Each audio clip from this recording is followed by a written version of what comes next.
Hello everyone and welcome back to our channel.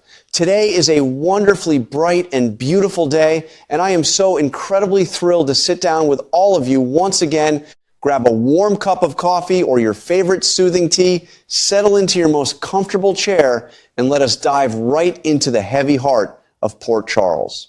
We have so much to talk about today, and I truly cannot wait to share all these deep, emotional moments with you. There is something so universally understood about the heart of a mother, and right now my heart is just breaking into a million pieces for Lulu. When you bring a child into this world, or when you take a child into your heart to raise as your own, you are essentially agreeing to let your heart walk around outside of your body for the rest of your life. Lulu has always been such a fierce, passionate protector of her family. She has that classic fiery Spencer spirit running through her veins, a spirit that has always driven her to fight tooth and nail for the people she loves. But the sheer volume of consecutive shocks she is facing right now is enough to bring even the strongest woman to her knees. I watch her on screen, and I can almost feel the heavy, suffocating weight pressing down on her chest. What strikes me so deeply right now is that the immediate terrifying danger is actually centering far more heavily on Charlotte and Valentine than anyone could have anticipated. For the longest time, Valentine has been this untouchable figure in Port Charles. He has always been a man who could outsmart his enemies, a master of shadows who could slip out of any trap and keep his precious daughter shielded from the worst of his dark world. But the game has completely changed, and the shadows have turned against him. Valentine is currently a fugitive, desperately trying to manage a situation that is rapidly spiraling out of his control. And because he is losing his grip, the protective wall he built around Charlotte is crumbling to dust. The source of this overwhelming terror is none other than Ross Cullum. I have to tell you, just the thought of Cullum sends a cold shiver right down my spine. He is not just some ordinary criminal looking for a quick payout. He is a hardened, ruthless operative using the vast, unchecked power of the WSB to crush anyone who stands in his way. Cullum knows exactly how to hurt a man like Valentine. He knows that you do not break a man like that by attacking him directly. You break him by going after his child.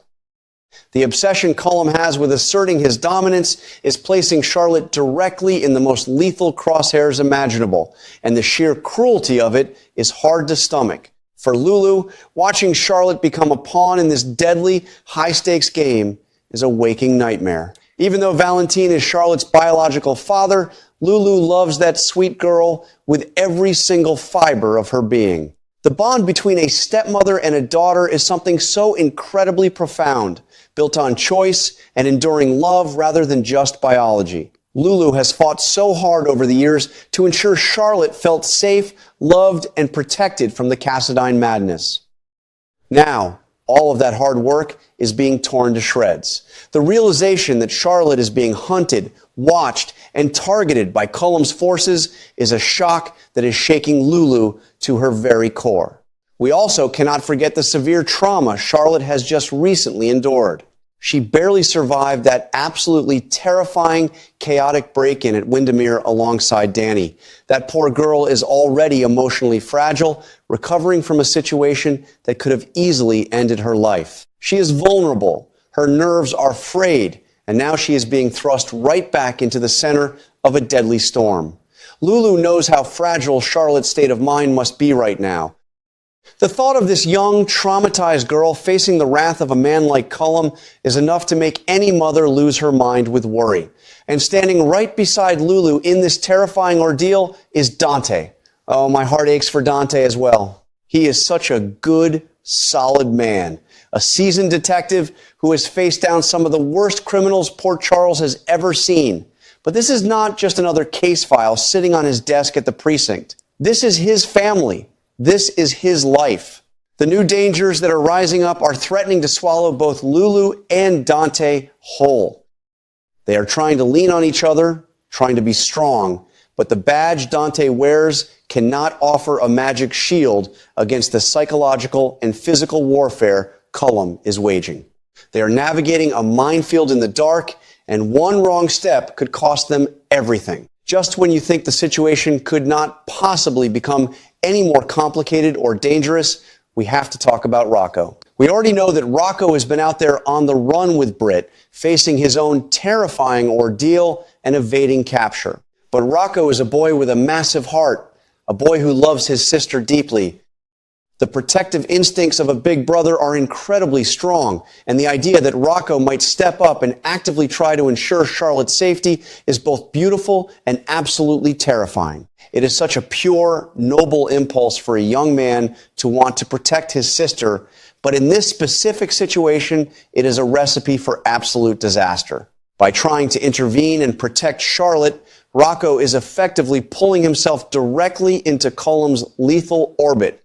He is taking his own separate, terrifying crisis and merging it right into Charlotte's nightmare. This is the exact opposite of what Lulu wants.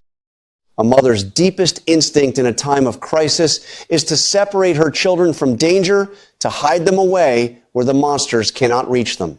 But instead, Rocco is walking right into the monster's den.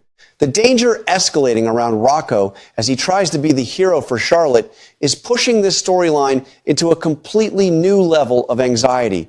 This brings us to the absolute core of Lulu's current agony.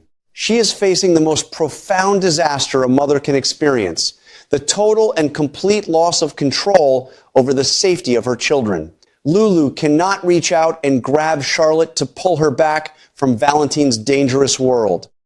She cannot physically wrap her arms around Rocco and stop him from making a brave but incredibly foolish choice to play the hero. She is trapped on the sidelines, forced to watch as both of her precious children are swept up in a violent, unpredictable storm. The psychological toll this takes on a person is unimaginable. I can picture Lulu pacing the floors late at night, unable to sleep, her mind racing with 1,000 different, terrifying scenarios. Every time the phone rings, every time there is a knock at the door, her heart must just stop dead in her chest. She is living in a constant state of high alert, waiting for the other shoe to drop. The sheer exhaustion of carrying that kind of fear, hour after hour, day after day, is enough to break a person's spirit. She is trying to hold it together, trying to be the anchor for her family, but the waves crashing against her are just too high and too powerful. The dynamic between Lulu and Valentine adds another thick layer of tension to this entire disaster. Lulu and Valentine have always had a very complicated, often adversarial relationship when it comes to parenting Charlotte. But right now, Lulu has to rely on the hope that Valentine can somehow outmaneuver Cullum. She has to trust a man who is currently a desperate fugitive. Valentine's desperation might make him reckless, and if he makes a wrong move, if he miscalculates Cullum's ruthlessness by even a fraction of an inch, it is Charlotte and Rocco who will pay the ultimate price. That lack of agency, that forced reliance on someone else's dangerous game, is a bitter pill for Lulu to swallow. Dante is doing everything in his power to keep Lulu grounded, but you can see the cracks forming in his stoic facade as well. He knows the kind of resources Cullum has at his disposal. He knows that the WSB operates by a set of rules that completely ignores standard law enforcement. Dante is a man who believes in justice and order, but he is being forced to fight a war where the enemy respects neither. The danger they are facing together is not some distant threat. It is breathing right down their necks. The tension in their home must be so thick you could cut it with a knife as they both try to figure out how to save their children before the clock runs out. As I sit here and process all of these intertwining storylines, I am just struck by the sheer scale of the disaster looming over Port Charles. This is not just a simple kidnapping or a standard mob shootout. This is a deeply emotional, highly psychological thriller that is testing the very limits of family bonds. Cullum is an agent of pure chaos, and he has managed to wrap his dark web around the people Lulu loves most in this world. The stakes have absolutely never been higher, and the emotional payoff of this storyline is going to be massive. I am holding on to so much hope that Lulu and Dante can find a way to break through this darkness. I want to see that fierce Spencer determination rise up and shatter Cullum's plans. I want to see Rocco and Charlotte brought home safe, wrapped in their mother's arms where they belong. But until that moment comes, we are all going to be on the edge of our seats, our hearts aching right alongside Lulu as she faces down the absolute worst fears a mother can endure. It is a story of love, terror, and the desperate fight for family, and I will be right here watching every single agonizing, beautiful moment unfold.